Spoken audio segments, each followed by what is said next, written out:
Marie-Laure Leguet, bonjour. Bonjour. Merci d'être venue.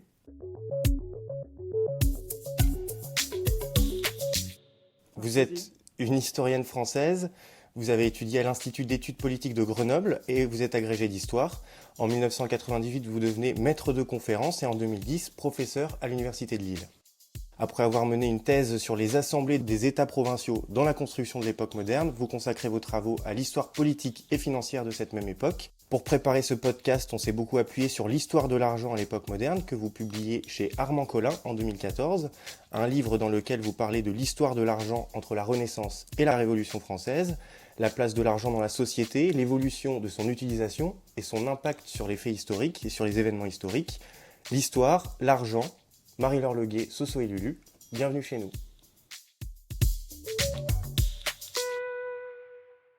Alors l'histoire de l'argent à l'époque moderne, de la Renaissance à la Révolution, est-ce que vous pouvez nous dire de quoi parle ce livre ?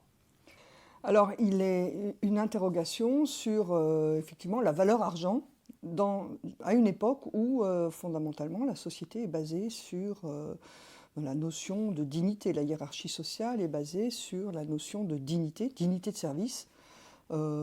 Classiquement, bien sûr, on présente pour l'Ancien Régime les ordres, le service de Dieu, le service des armes, mais plus généralement, cette société est traversée par des valeurs parmi lesquelles l'argent n'est pas présente. Or, ensuite, on a, pour sortir de l'Ancien Régime, une révolution qui a beaucoup été étudiée par les historiens de la Révolution française et avec des questionnements socio-économiques sur la montée en puissance de la bourgeoisie, sur l'éclosion du marché national. Et donc, effectivement, les valeurs précédentes tendent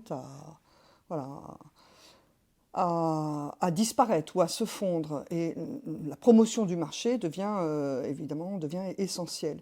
Alors, l'étudier sur le long terme, disons l'époque moderne, c'est réfléchir à la manière dont la valeur argent va quand même s'immiscer dans les différents pans des activités des hommes, que ce soit l'activité économique évidemment, mais l'activité aussi politique. La dimension financière est importante. Voilà, donc un ensemble de réflexions, disons. Merci beaucoup pour cette introduction. Moi, je voulais commencer par une question un petit peu. Je pense que ça va nous aider à tous se remettre dans le contexte de l'Ancien Régime. Donc, dans l'Ancien Régime, on a les trois ordres, on a le tiers-état, la noblesse, le clergé. Et moi, je voulais demander, Marie-Laure Leguet, qu'est-ce que c'est qu'un riche au XVIIe et au XVIIIe siècle ? Quelle est la perception qu'on se fait d'un homme d'argent ? Alors, il y a une perception plutôt négative encore, enfin, plus exactement, un riche. Alors, factuellement, un riche, ça va être plutôt un aristocrate qui est bien possédé, qui dispose de terres et de seigneuries importantes, qui vit non seulement sur la rente foncière, ce que rapportent ces terres, mais qui va aussi être présent à la cour, pensionné par le roi, qui dispose de charges et de responsabilités importantes qui sont elles-mêmes, appointées. Donc le riche par excellence, encore à l'époque moderne, c'est la figure de l'aristocrate. Ce dernier, néanmoins, a une culture, où, encore une fois, l'argent, n'est pas vraiment une valeur.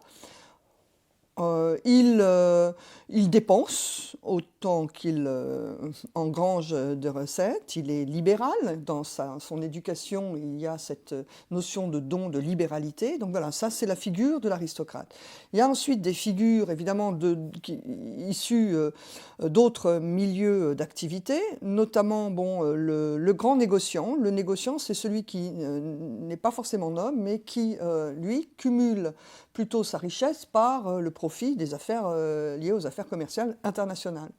Ça, ce type de négociant, effectivement, se développe avec la société coloniale, le développement des colonies, et il fait du commerce, par exemple du sucre de Saint-Domingue, il fait du commerce lié à l'exportation de café, des draps de laine, des draps de soie s'il est lyonnais, etc. C'est encore ça une figure positive. À Après, il y a des figures plus controversées du riche, qui serait alors le financier. C'est-à-dire, le financier, c'est celui qui rentre dans les affaires du roi, notamment pendant les guerres, c'est-à-dire qui va prêter de l'argent, qui va servir d'intermédiaire et qui va, disons, faire du profit également sur les affaires militaires, les affaires de guerre, mais avec des taux de prêt contestables. Bon, on va venir plus en détail sur toutes ces figures qu'on retrouve à l'époque pré-révolutionnaire. Si on reste un petit peu sur la noblesse, vous avez beaucoup écrit dans vos ouvrages sur le mépris de la noblesse justement vis-à-vis de l'argent, ou plutôt sur le fait de gagner de l'argent. Comment est-ce qu'on explique ce phénomène ? C'est lié au fait, c'est les valeurs qui traversent, disons, la société d'abord chrétienne. C'est une société chrétienne. Donc, dans la société chrétienne, et tant que l'Église constitue à la fois une institution d'encadrement des fidèles et le bras spirituel de l'État, donc la présence de l'Église est forte dans cette société. Dès lors, ce sont les préceptes chrétiens qui dominent, c'est-à-dire notamment la vertu de charité, par exemple. La vertu de charité, c'est une vertu qui, c'est un don, la charité, qui n'attend rien en retour, contrairement à la libéralité. La libéralité du noble, lui, donne, mais c'est un don politique. Il attend un contre-don. L'homme charitable, c'est quelqu'un qui, lui, va donner, n'a en retour que l'amitié de Dieu. C'est le principe général dans le monde chrétien. Donc, la société, les élites sont chrétiennes, d'une manière générale, et donc adhèrent à la philosophie chrétienne, à l'éthique chrétienne, dans laquelle l'argent n'est pas une valeur. Enfin, voilà, n'est pas... Oui, mais le bourgeois est chrétien aussi. Le bourgeois est tout à fait chrétien. Alors, il faut distinguer la culture et le fond idéologique global de l'Ancien Régime des pratiques. Dans la pratique de fait, l'argent n'est pas condamné en tant que tel, mais l'Église va essayer d'observer d'abord les usages abusifs de l'argent, soit l'avarice, donc la condamnation de l'avarice, on trouve ça, l'ostentation. En fait, le problème, c'est la régulation des usages de l'argent dans cette société. L'argent ne peut pas être condamné en tant que tel, c'est un outil d'échange mais l'usage de l'argent est contrôlé et interprété, et il doit être à l'image donc des valeurs chrétiennes, il doit suivre les valeurs chrétiennes, et les valeurs morales plus généralement, et les vertus nobiliaires qui sont celles de la libéralité, voilà. Dans les traités d'éducation des princes, des nobles, on a cette vertu. Et dans cette dichotomie entre noblesse et grande bourgeoisie, moi ce qui m'intéresse, c'est de savoir aussi comment le petit peuple, d'une certaine manière, perçoit le grand bourgeois par rapport au noble. Est-ce que, et surtout en lien avec l'argent, est-ce que c'est le grand bourgeois que l'on condamne pour sa volonté d'accumuler de l'argent, ou est-ce que c'est le noble qu'on va condamner par son opulence ? Non, d'abord, il n'y a pas de condamnation. Alors, le petit peuple lui-même n'a pas conscience de la structure sociale dans laquelle il vit, d'abord. Le noble, si les seigneurs, par exemple, si on est alors 80% des personnes en Europe habitent dans les campagnes, donc la société urbaine est assez réduite. Le noble peut être un protecteur en tant que seigneur. Il va protéger. Il y a une relation de protection de seigneur à paysan. Un sujet. Oui, voilà, c'est ça. Et si on se trouve dans le bourg, c'est-à-dire en présence de la bourgeoisie en ville, là, le petit peuple côtoie effectivement la bourgeoisie. Il peut la prendre pour exemple, il travaille pour elle comme domestique, comme portefaix, comme journalier. Voilà, il n'a pas de condamnation morale ou d'envie particulière. Enfin, voilà, ce serait plutôt un modèle social, une espérance de promotion sociale pour le petit peuple. Mais c'est un ordre établi qui n'est pas remis en question, en tout cas par le petit peuple à ce moment-là. Non. Non, non, le petit peuple d'abord ne participe pas. Alors, si on se situe à la fin de l'Ancien Régime, disons au XVIIIe siècle, hein, le taux d'alphabétisation dans l'ensemble du royaume, c'est 40% pour les hommes, c'est plutôt 20% pour les femmes. Alors c'est certain que si on se situe à Paris, c'est beaucoup plus élevé, hein, le taux d'alphabétisation, c'est-à-dire donc de capacité de lecture et d'écriture. Donc le petit peuple, qui représente presque 50% de la population urbaine, hein, toujours à la fin de l'Ancien Régime, et n'est pas forcément très politisé. Ou s'il est politisé, ça va être par le bruit qui circule dans la rue, par la rumeur. Il ne cherche pas, il renverse pas, cherche pas à renverser l'ordre. La bourgeoisie non plus, d'ailleurs, qui sera acteur de la Révolution française, ne cherche pas à renverser l'ordre. Ce qu'on cherche à réduire sont les privilèges, mais les privilèges dans leur nature juridique. Et fiscale. Oui, oui, voilà. La question de la fiscalité est fondamentale, et elle est notamment à l'origine, hein, effectivement, de difficultés financières importantes. Et puis, je vous dis, c'est ce qu'on va condamner, ce qu'on va critiquer, c'est plutôt cette engeance, cette hydre de Lerne, comme on dit, c'est-à-dire ces hommes qui profitent de l'État, qui prêtent de l'argent à l'État et à qui on cherche à faire rendre gorge, qui sont des prévaricateurs, peut-être, des profiteurs. Ça, oui, il y a quelque chose là de l'ordre de la haine ou du mépris vis-à-vis de ces financiers, de ces banquiers. Ah ben justement, j'allais y venir, toujours dans cette relation de bourgeoisie et noblesse, ouais, y a une appétence, une volonté de cette grande bourgeoisie aussi à vouloir être anoblie. Si je ne dis pas de bêtises, au XVIIe ou au XVIIIe siècle, il y avait 1 à 2 nobles deux bourgeois qui étaient anoblis par le roi. Et plus particulièrement, c'était souvent des financiers, des banquiers. Comment était perçue cette nouvelle noblesse d'argent, vraiment, auprès de la cour? Oui, alors il faut distinguer deux choses. Là encore, alors il y a ce qu'on appelle la noblesse de service, c'est-à-dire effectivement ceux qui vont acheter des charges administratives et qui sont anoblis par la charge. Ça, c'est ce qu'on appelle la noblesse de service, qui par rapport à la noblesse militaire, qui a une fonction proprement militaire, se déploie dès le XVIe siècle, XVIIe et XVIIIe siècle. Il y a une cascade de mépris dans la noblesse d'une manière générale. C'est vrai, et le noble d'extraction récente, qui a été anobli récemment, est plutôt méprisé par celui qui a une noblesse évidemment immémoriale. Ça, c'est certain. Mais ça reste une unité, c'est la noblesse. Qu'elle soit militaire, ancienne, d'ancienne extraction ou récente, la noblesse forme un tout, elle a ses privilèges, elle a son identité, elle a son idéologie. Et face à ça, alors la bourgeoisie, elle, qui peut acheter des charges et s'anoblir, c'est ceux qui vraiment ont accumulé un capital. Et ceux qui ont accumulé un capital dans la bourgeoisie, ce sont essentiellement, effectivement, soit les négociants. Les négociants, ils développent leurs affaires, et ils s'enrichissent par leurs affaires, ils ne sont pas tellement impliqués. On observe, avec évidemment la libéralisation des idées économiques notamment, que le négociant est utile à la société, d'où ce que vous avez mentionné, le fait que le roi va finir par anoblir effectivement des commerçants, des négociants régulièrement, par le mérite. C'est la promotion de la valeur mérite, et donc de la valeur aussi de travail. Et donc de la valeur argent. Oui, bien sûr, c'est lié. C'est-à-dire que le roi va anoblir quelqu'un qui s'est particulièrement illustré dans le négoce, par exemple. Ça, c'est effectivement... Mais qu'est-ce qu'il en tire comme bénéfice? Alors, il en tire comme bénéfice rien, c'est-à-dire c'est un encouragement.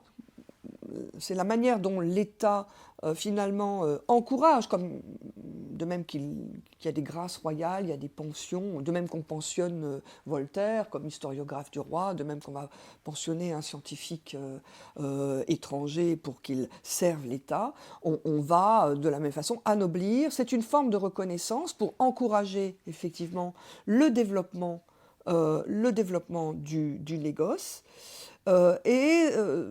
C'est une manière voilà, de montrer que le roi reconnaît aussi le mérite. C'est-à-dire que la noblesse n'est plus seulement liée au service des armes ou au service de l'État.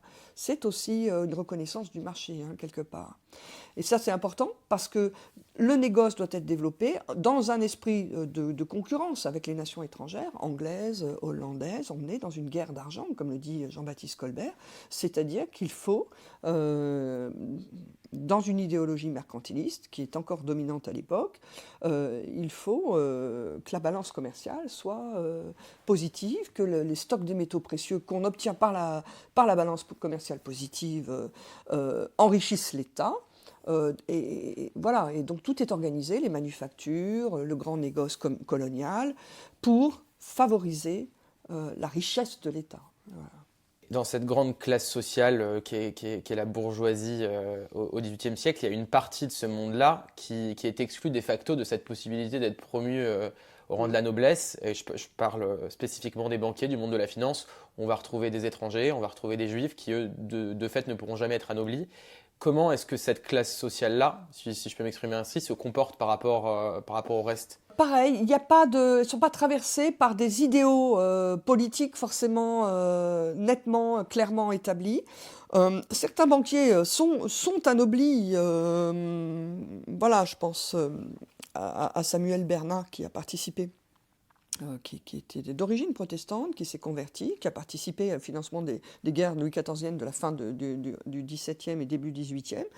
Non, le banquier ou le financier, s'il manie les deniers du roi, c'est deux figures différentes, hein, participe et profite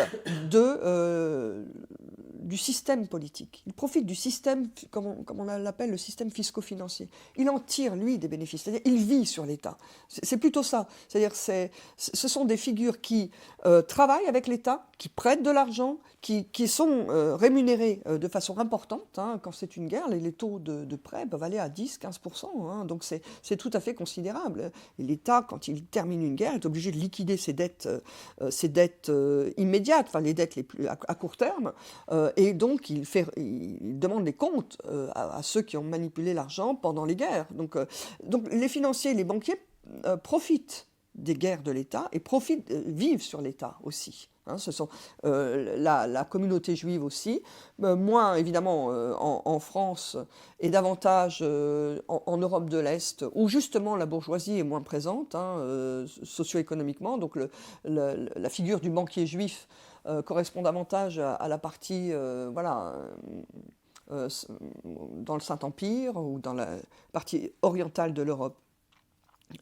Les protestants en France, la communauté protestante au XVIIIe siècle participe également à ce système fisco-financier. Bon, ne cherche pas forcément à s'anoblir. Voilà.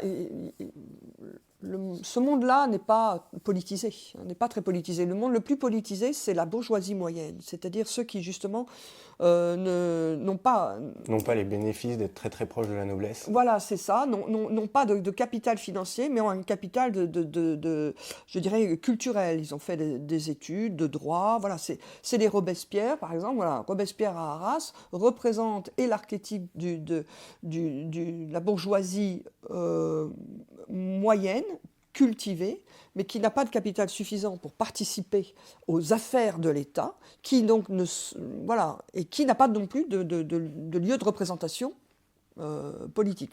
Là, oui, on a dans le monde du droit, chez les avocats, chez les juristes, chez les magistrats, là, oui, on a une dimension politique plus nette. Avant de passer à un autre sujet, je voulais revenir encore une dernière fois sur l'histoire un peu de la finance dans l'économie. J'étais très surpris d'apprendre à la lecture de votre livre qu'au XVIIIe siècle déjà, des marchands, pour envoyer de l'argent en Espagne, passaient par du change anglais pour ensuite le transférer en monnaie espagnole parce que c'était plus avantageux. Est-ce que c'est au XVIIIe siècle du coup qu'on peut retracer un peu le début de l'histoire financière de l'Europe ? Non, il faut remonter beaucoup plus loin. C'est-à-dire que la figure La figure type du marchand, qui est en même temps d'ailleurs souvent banquier, alors ça ce sont les travaux de Fernand Braudel, c'est la naissance du capitalisme, ou du capitalisme, disons, international, c'est déjà Venise au XIIIe siècle. Et Venise au XIIIe siècle, Venise au XIVe siècle, on a là des marchands. Et Venise a constitué le centre d'une économie monde, si je reprends les termes de Fernand Braudel, c'est-à-dire qu'elle organise, le marché à partir de la cité où se trouvent ces marchands. Ils commercent dans l'Adriatique, dans la Méditerranée, ils manipulent les monnaies, donc effectivement il faut faire du change, l'Italie, d'une manière générale, et les Pays-Bas sont des lieux de développement du capitalisme à la fin du Moyen-Âge et au début de l'époque moderne, où on va s'y développer ce qu'on appelle la lettre de change. La lettre de change, c'est effectivement un moyen de paiement qui permet de correspondre entre banquiers. Voilà. Et c'est un outil de paiement extrêmement important qui a favorisé le développement du capitalisme. Oui, donc typiquement les Vénitiens sont en contact avec les capitalistes de la ville d'Augsbourg, par exemple en Allemagne, les grandes figures, les Fugger, par exemple, c'est une famille de capitalistes allemands, voilà, et qui négocient avec la Méditerranée, qui passe par les intermédiaires vénitiens, etc. Et tout ce monde-là fonctionne avec les lettres de change. C'est-à-dire que ce sont des lettres au porteur qui durent un certain temps, où on explique qu'un tel doit un tel, il y a eu des échanges de marchandises. Ces lettres de change sont transmises au banquier du coin, enfin celui que connaît le marchand, et les banquiers correspondent entre eux et compensent les lettres de change. Donc si vous voulez, ce qui a permis le développement du capitalisme, c'est ce bout de papier, ces lettres de change, qui ne constitue pas, dans un environnement où le numéraire est peu important. C'est-à-dire que les métaux précieux qui permettent de faire des ducats d'or, des louis d'or, des écus d'argent, ou des florins, les métaux précieux sont rares. Et il faut attendre le développement de la colonisation, notamment américaine, l'argent du Pérou, l'or du Brésil, pour que le métal circule davantage en Europe. Mais tant que le numéraire est faible, on utilise beaucoup les lettres de change qui sont provisoires, c'est-à-dire que ça permet des jeux d'écriture, tout simplement. Et c'est la naissance du banquier. Qu'est-ce qu'il fait ? Le banquier à Venise crée simplement un registre, et puis il indique, Dupont doit tant à Durand, mais Durand doit tant à Jacques doit tant à Paul doit tant à Jean, mais Jean doit à Jacques tant. Donc on compense tout simplement les écritures. C'est ça, les opérations de banque, sur un registre. En fait, il n'y a pas de paiement. Il n'y a pas de paiement, non, il n'y a pas de paiement. Une fois par an, on rééquilibre le tout avec... Absolument. Lors des foires de paiement, par exemple à Lyon, Lyon a 4 foires de paiement par an à cette époque-là. Et effectivement, là, tous les acteurs du marché, donc il y a compensation des lettres de change, et on regarde qui finalement on solde. Et là, on solde avec du numéraire, effectivement. Et ça permet d'éviter la circulation des bourses d'or ou d'argent. Les marchands arrivent à fonctionner tout le reste du temps juste avec la lettre de change. Oui, bien sûr. Alors, la lettre de change, quand ils marchandent à l'international, puisque la lettre de change est à la fois une lettre de reconnaissance de dette et de change, c'est-à-dire on calcule les agios si la monnaie est plus forte dans un pays ou un autre, voilà. Et c'est provisoire, c'est-à-dire qu'il y a une date, il y a un délai de valeur de la lettre de change. Alors après, on peut faire de l'endossement, c'est-à-dire réemployer la lettre de change. On ne peut pas faire de spéculation sur une lettre de change. Non, a priori non. En tout cas, ça sera mal vu, effectivement. Mais la lettre de change, oui, c'est ça. C'est vraiment l'outil de développement du capitalisme. Est-ce qu'elle a plus ou moins de valeur, cette lettre de change, en fonction de par qui elle est portée ? Parce qu'il y a quand même une notion de garantie, toujours de confiance. Oui, bien sûr. Effectivement, c'est un système qui fonctionne sur la confiance. Ces effets de commerce, oui, bien sûr. Il y a des maisons de marchands, de banquiers marchands. Après, ça va se dissocier. 17, 18e, le banquier a une fonction, le marchand en a une autre. Au 16e, c'est encore très lié. On peut être, et on est souvent à la fois marchand et banquier. On tient ces registres de compte. Donc oui, certaines maisons sont plus solides que d'autres, oui, bien sûr. Je vais venir un peu plus en détail, toujours sur ce même sujet de l'histoire de la monnaie. Donc, vous nous parlez des lettres de change, vous parlez également beaucoup des pièces d'or et des pièces d'argent. On parle un petit peu moins des billets de banque. Dans votre livre, vous racontez l'histoire de John Law, un Écossais qui a créé une banque en France et qui a tenté d'introduire les premiers billets de banque au XVIIIe siècle.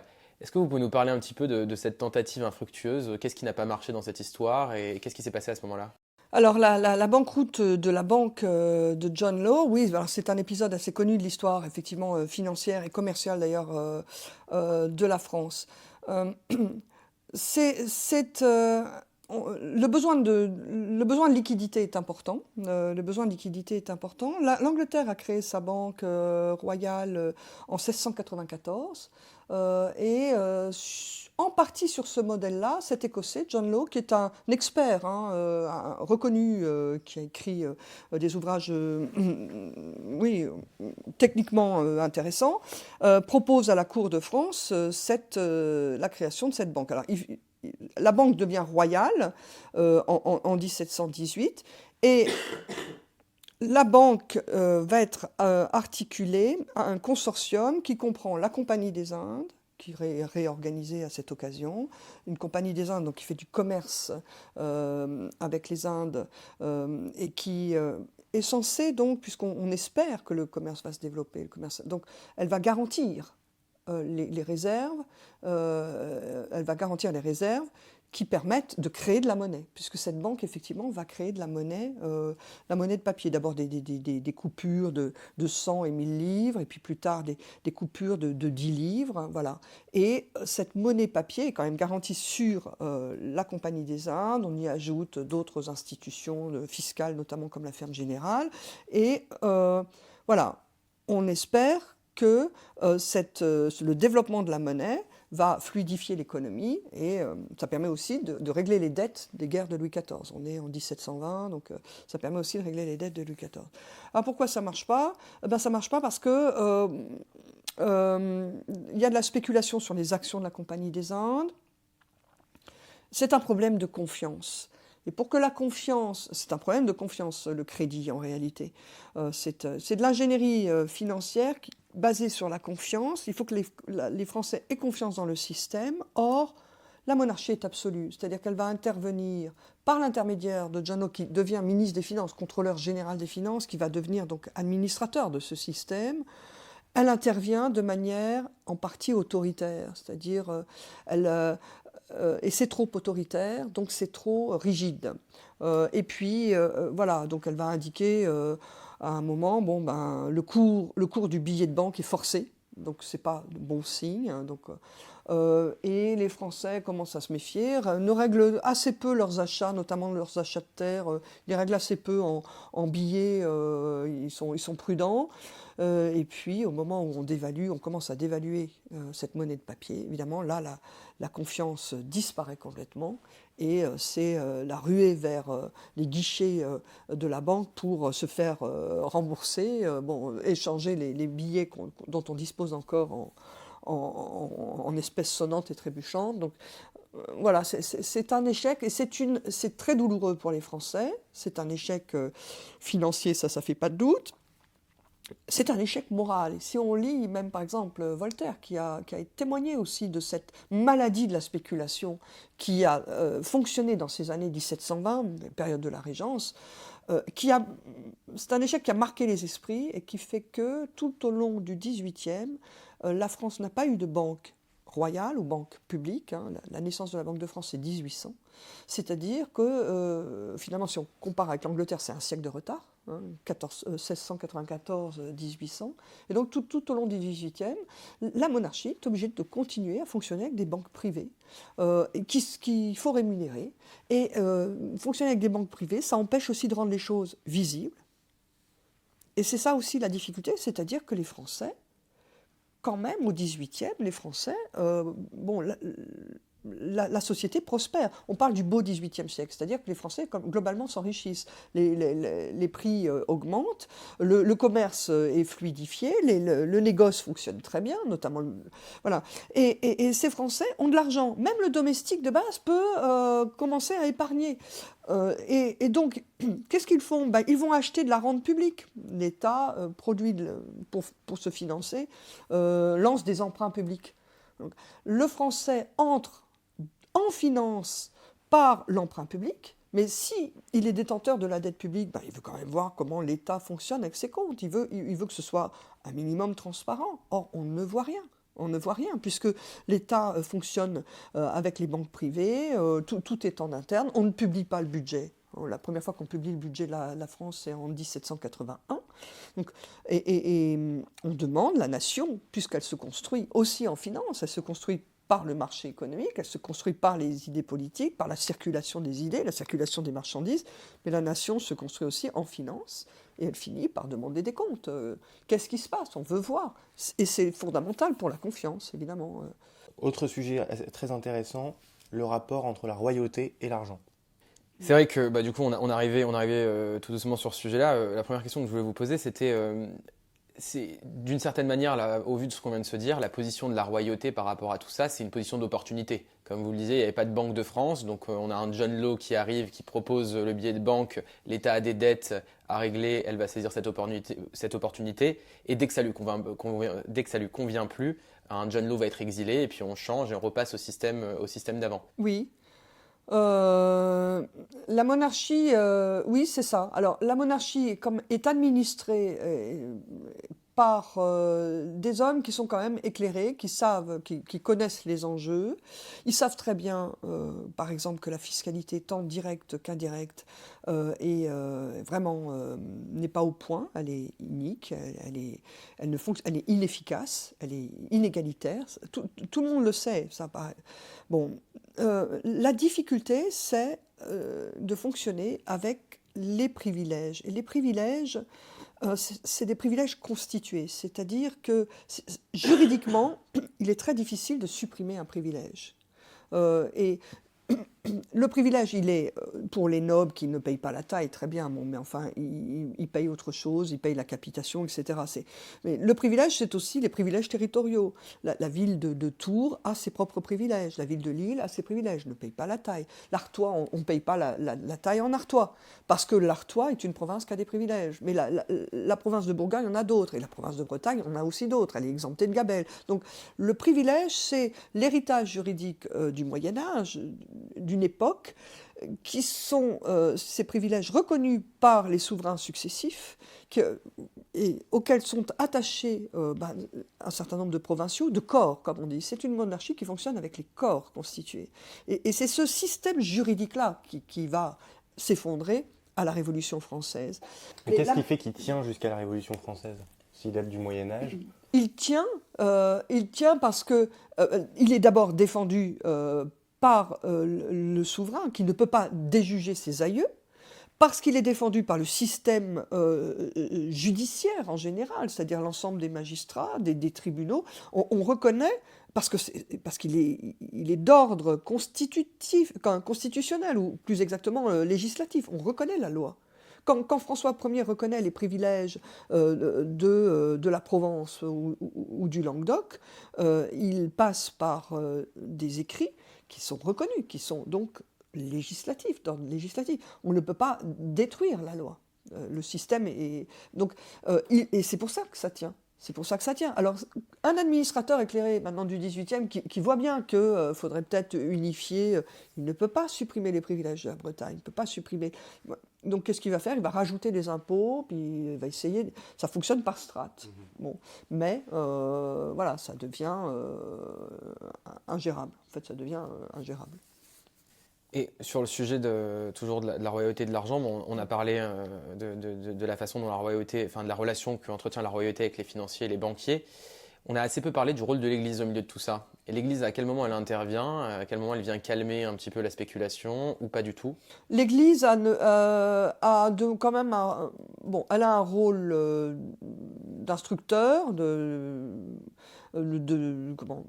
mais elle n'a pas vraiment d'effet sur...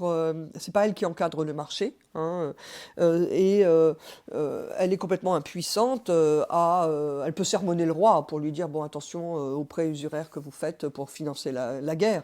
Mais bon, voilà, elle a pas tellement de prise sur la puissance, les enjeux financiers et économiques, parce que c'est trop, voilà, ça fonctionne de manière autonome. Elle fait quelques rappels sur la question de l'usure, voilà, parce qu'on on ne peut pas payer pour un simple usage d'un bien. Ça, c'est la théologie traditionnelle sur l'usure. Mais le problème va être davantage de se dire, pour l'État, dans le rapport État-Église, comment je ponctionne la richesse de l'Église. Elle est effectivement, elle n'est pas taillée, enfin, on ne fiscalise pas les biens de l'Église, mais l'Église est riche. Elle est riche de toutes sortes de biens, d'abord de tous les legs, de ses biens fonciers. Un seigneur, une abbaye peut être seigneur et donc disposer de biens fonciers. Il y a tous les legs, toutes les fondations, etc., qu'on donne à l'église, aux paroisses, etc. Bon, c'est énorme. Et puis l'église lève la dîme, c'est-à-dire un impôt qui est proche de 10% en nature sur l'ensemble des productions, vin, vignes, etc., céréales. C'est donc énorme. C'est un pactole énorme. Et l'État ne parvient pas à toucher cette richesse. Comment il fait? Il va simplement demander à l'Église des dons, voilà, qui sont forfaitaires, qui ne correspondent pas donc à un taux fiscal, à un quelconque prélèvement fiscal, c'est des dons, et ce qu'on appelle des dons gratuits. Alors ces dons vont petit à petit s'institutionnaliser et être négociés à peu près tous les 5 ans, donc tous les 5 ans, entre l'État et l'Église. C'est tout ce à quoi parvient l'État. Il n'arrive pas à plus. Et c'est encore assez peu, c'est-à-dire que proportionnellement, on va demander davantage voilà, aux Français qu'à l'Église. Quand on crée une fameuse réforme fiscale qu'on appelle le 20e, qui est un impôt proportionnel, donc qui représente 5% de la valeur produite par les biens, notamment les biens fonds. Cette réforme, elle est majeure, elle date de 1749, c'est plutôt un échec. On essaye de passer d'un impôt de répartition à un impôt de quotité, sur la base de déclaration, c'est-à-dire qu'on va essayer de savoir quelle est la richesse des Français. C'est une forme de TVA pour simplifier? Non, c'est plutôt une forme, c'est la naissance de l'impôt sur le revenu, c'est-à-dire qui, au lieu de dire voilà, moi j'attends au titre de la taille, j'attends 50 millions pour l'année X, et on répartit ces 50 millions entre les provinces et finalement jusqu'aux paroisses, et les paroissiens lèvent l'impôt collectivement, ils sont solidaires d'ailleurs de la part qui leur revient, et tout ça remonte au Trésor royal. Ça c'est l'impôt de répartition. Mais que vaut la paroisse machin par rapport à la paroisse voisine? On n'en sait rien. L'impôt de quotité, c'est un impôt qui part du bas, c'est-à-dire quelles sont vos richesses? On établit des déclarations et donc on impose un taux. Voilà, et ça remonte au Trésor royal par les différentes caisses. Donc c'est beaucoup plus moderne. C'est ce qu'on va essayer de faire, de mettre en place définitivement, y compris sur les biens de l'Église, en 1749. C'est la fameuse réforme sur le 20e, qui aurait pu être une réforme fiscale juste. Le problème, c'est que l'Église refuse et elle obtient de ne pas payer ce 20e. La noblesse est soumise, mais voilà, on arrive quand même à soumettre la noblesse au 20e. Mais surtout, il faut des moyens administratifs terribles pour renouveler les déclarations tous les ans. Parce que le problème, c'est la mutation de la propriété. Quand un immeuble change de main, quand une terre change de main, faut aller chez le notaire pour dire, voilà, c'est un tel qui devient propriétaire. Et ça, il faut le reporter sur des cadastres. Il n'y a pas de cadastre. Donc, le problème de l'impôt de quotité qu'on a essayé de mettre en place suppose la cadastration des terres, donc l'arpentage, la cadastration de toutes les terres, des immeubles, et la mise en place de registres cadastraux, qui commence seulement à être mis en place, par exemple en Ile-de-France, mais qui sont tenus par qui? Par les notaires eux-mêmes? Non, qui sont tenus par l'administration. Par l'administration, à travers l'administration est quand même présente à travers différentes institutions, mais Ça coûte très cher. L'État n'a pas de fonctionnaires permanents, elle a quelques administrateurs dans les provinces, etc. Mais c'est très peu. Donc, en réalité, l'émergence d'une administration moderne qui pourrait fiscalement être, disons, plus juste que ce qui a été hérité du Moyen-Âge, c'est très long, c'est très très long, très difficile. Alors, il y a tous les impôts, toutes les formes de taxes, que ce soit sur l'Église, sur la population, et il y a aussi un autre moyen que l'État utilise pour lever de l'argent auprès de la population. Alors moi, c'est quelque chose que je ne connaissais pas du tout, mais vous avez beaucoup recherché là-dessus, ce sont les loteries royales. Ouais. Alors moi, je n'avais jamais entendu parler. C'était quoi le but de ces loteries royales? Comment ça fonctionnait? Est-ce que le seul but, c'était vraiment de remplir les caisses de l'État, ou est-ce que c'était aussi un peu l'opium du peuple? Alors, le principe du jeu d'argent, oui, il apparaît à un moment assez précis, fin 17e. Pourquoi? Alors bon, il est condamné, le jeu d'argent, voilà, c'est mettre en cause c'est un peu provoquer Dieu et le dessein divin, qui, bon, là, on provoque la fortune, c'est plutôt condamné. Mais à la fin du XVIIe siècle, les guerres européennes ont été assez importantes, les caisses des États, pas seulement la France, sont vides, et il faut néanmoins subvenir aux besoins des hôpitaux, des différents établissements sociaux, charitables, les malades, les pauvres, et il n'y a plus d'argent. Et voilà que, par exemple, à Amsterdam, fin 17e, où on a un rapport à l'argent qui est un peu plus décomplexé, puisque bon, c'est plutôt des régions protestantes, Amsterdam, les établissements, par utilité, créent des loteries. C'est-à-dire qu'on vend des billets, certains billets sont lotis. Quand on a vendu assez de billets, on ferme la loterie, puis on tire, on procède au tirage. C'est ponctuel, c'est voilà. C'est une levée de fonds, en fait. C'est une levée de fonds ponctuelle pour... et les intellectuels, y compris les jésuites, enfin y compris les gens d'église, commencent à réfléchir à ça en disant, bah oui, bon, il y a une utilité charitable, ça se justifie donc, finalement, ce type de jeu. Ça permet effectivement d'amener les épargnes, voilà, bon, l'espoir du gain, voilà. C'est l'espoir du gain, pourtant, qui n'est pas accepté dans l'Église, dans un jeu d'argent. Effectivement, mais c'est là qu'on voit que les esprits évoluent. Effectivement, l'espoir du gain est est utilisé comme détourné par utilitarisme.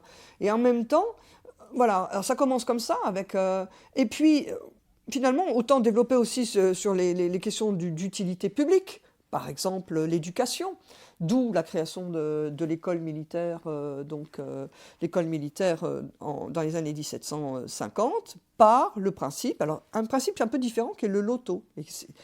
Le loto, c'est l'idée, disons, de parier sur, voilà, il y a 90 numéros, on va faire un tirage de 5 numéros, et on peut parier sur 1, 2, 3 numéros, dans un ordre, bon, c'est le principe actuel. Mais là, l'utilité, ça va être de pouvoir financer l'école militaire de Paris. C'est Casanova qui, notamment, donc l'Italien qui va convaincre les autorités françaises de procéder par loto. Et finalement, si on associe les loteries charitables d'une part, le loto d'autre part, on aboutit à la création de la loterie royale, qui est l'ancêtre de la loterie nationale, en 1776. Alors, ça provoque tout un tas de débats, effectivement. Et les débats moraux sont maintenus. Alors, il y a l'Église qui continue, certains membres de l'Église continuent de condamner ça, parce que c'est, effectivement, ça devient quelque chose de très important dans l'espace public. Les Parisiens font chez les buralistes, le tirage a lieu toutes les semaines à l'hôtel de ville, bon, c'est assez visible quand même. Et puis, il y a les philosophes des Lumières condamnent, par exemple quelqu'un comme Buffon condamne en disant mais c'est voler le peuple, c'est lui faire croire à l'équiprobabilité des gains, alors que c'est simplement une équiprobabilité des chances. Voilà. Et de fait, voilà, il y a le sentiment que finalement le peuple est lésé. Et voilà. Donc il y a bien condamnation, non seulement ecclésiastique, voilà, mais tous les ecclésiastiques n'ont pas la même philosophie aussi par rapport à l'argent. Donc voilà, certains jansénistes vont être radicaux, mais d'autres jésuites vont admettre, voilà, c'est condamnation morale par certains membres de l'Église et condamnation aussi philosophique par certains philosophes. D'accord. Alors on a beaucoup parlé déjà de l'ordre établi de l'Ancien Régime, et notamment du fait que donc pour mettre en place des réformes, pour avoir une fiscalité plus juste, par exemple, tout est très long. Et puis là, il y a le bouleversement de la Révolution. Qu'est-ce qui se passe au moment de la Révolution, Marie-Laure Leguet? Qu'est-ce qui change à ce moment-là? Qu'est-ce qui se passe au niveau de la bourgeoisie, au niveau de la noblesse? Comment le rapport à l'argent évolue? C'est une question un peu large. Alors, Mais... oui, tout à fait. Mais d'abord, ce qu'il faut sans doute dire, c'est qu'il n'y a pas de rupture. Dans l'histoire des mentalités ne peut pas, n'a pas le même rythme que l'histoire, évidemment, factuelle. Voilà. Donc, les mentalités demeurent. C'est-à-dire tout ce qu'on a pu dire sur l'ancien régime demeure. Ce qui change radicalement, c'est que c'est le système juridique, en fait, dont on fait table rase, c'est-à-dire notamment dans la nuit du 4 août, la suppression de l'ensemble des privilèges, des droits seigneuriaux, des droits féodaux. Ça, donc de tout ce dont on a parlé, ce fameux corps constitué, chacun avec ses privilèges particuliers, ça c'est supprimé. Et sur cette base-là, de suppression d'un ensemble de privilèges, on va pouvoir construire une société plus juste, plus égalitaire, revoir entièrement la fiscalité. Donc la fiscalité est entièrement supprimée, taille, gabelle, dîme, etc.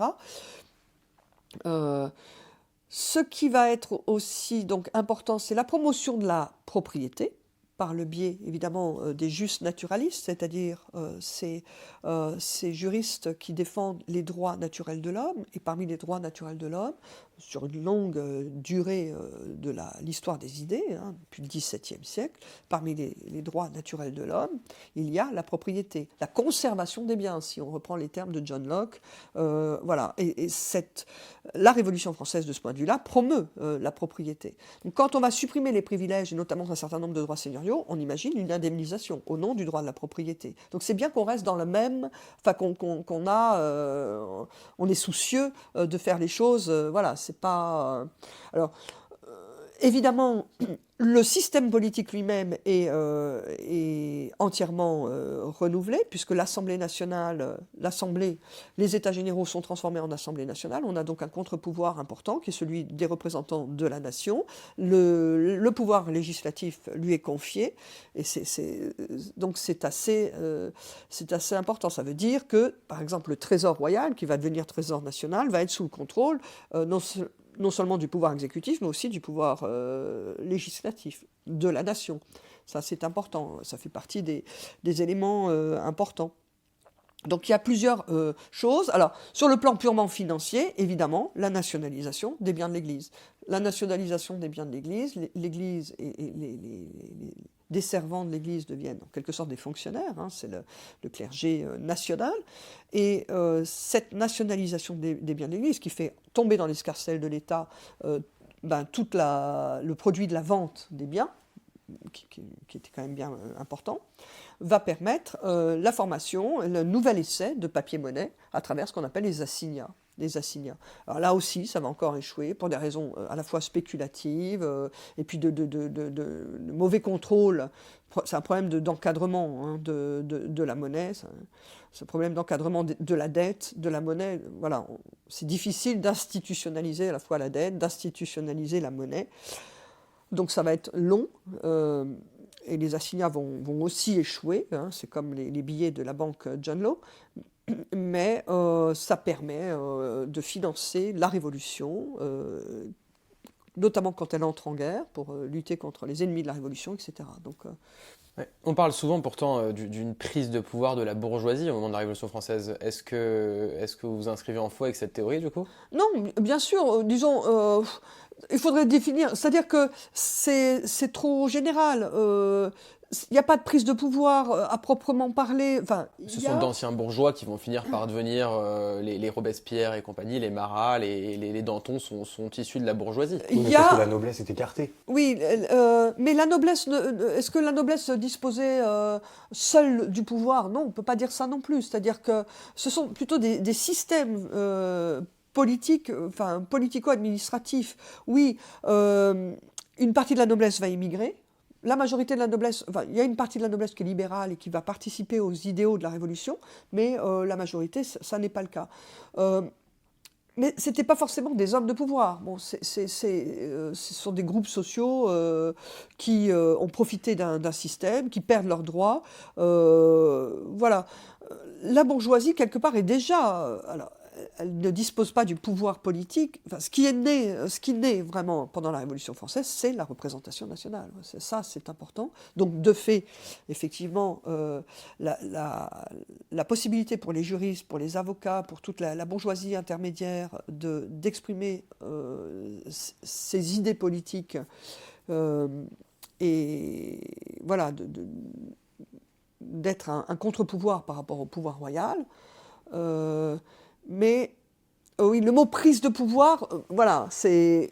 Tout ceci, c'est très complexe parce que d'une certaine manière, les Jacobins, c'était quand même pas des gens qui étaient très favorables à l'effusion de richesses, à la très grande bourgeoisie.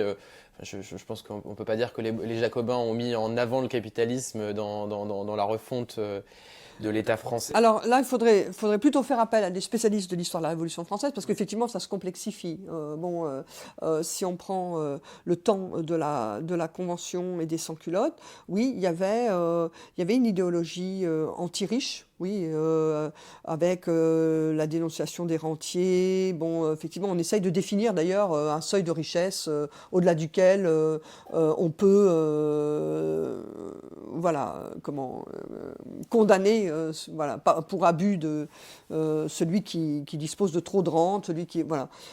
Mais c'est une idéologie, les sans-culottes. Faudrait relire Soboul ou un certain nombre d'historiens spécialistes de la Révolution française qui seraient plus à même, sans doute que moi, précisément pour définir et décrire l'idéologie révolutionnaire, qui est là aussi multiforme. Hein. Il y a rien de monolithique. Peut-être une dernière question, juste avant de passer à la conclusion. J'aimerais juste savoir, au moment de la Révolution française, qu'est-ce qui se passe au niveau de la Bourse de Paris, au niveau des échanges avec les autres pays? Est-ce que tout ce système financiarisé déjà d'une certaine manière se maintient? Est-ce qu'il y a une rupture? Alors, ça c'est quelque chose, c'est Michel Bruguière qui a travaillé sur les gestionnaires et profiteurs de la Révolution française. Ce qu'il dit, c'est que le problème de l'État révolutionnaire reste entier, c'est celui de la trésorerie. C'est-à-dire que si la difficulté, c'est d'obtenir les liquidités suffisante pour financer l'État, le service ordinaire de l'État, mais aussi le service de guerre. Quand l'État révolutionnaire est en guerre, ses besoins de trésorerie augmentent de manière considérable et il est obligé de passer par les mêmes profiteurs. C'est bien ce que montre son livre, c'est-à-dire qu'il montre qu'il y a une continuité générationnelle presque des financiers qui sont au service de l'État avant et pendant la Révolution.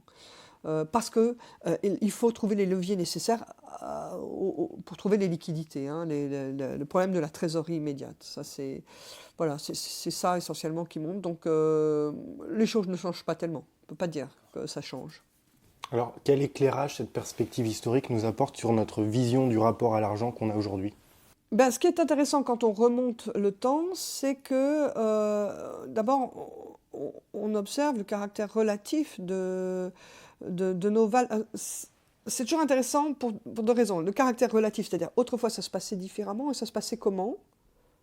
Et quelles étaient les valeurs fondamentales sur lesquelles fonctionnait la hiérarchie sociale, la question politique, etc. C'est toujours plein d'enseignements. Parce qu'il peut y avoir certaines valeurs qui nous manquent aujourd'hui.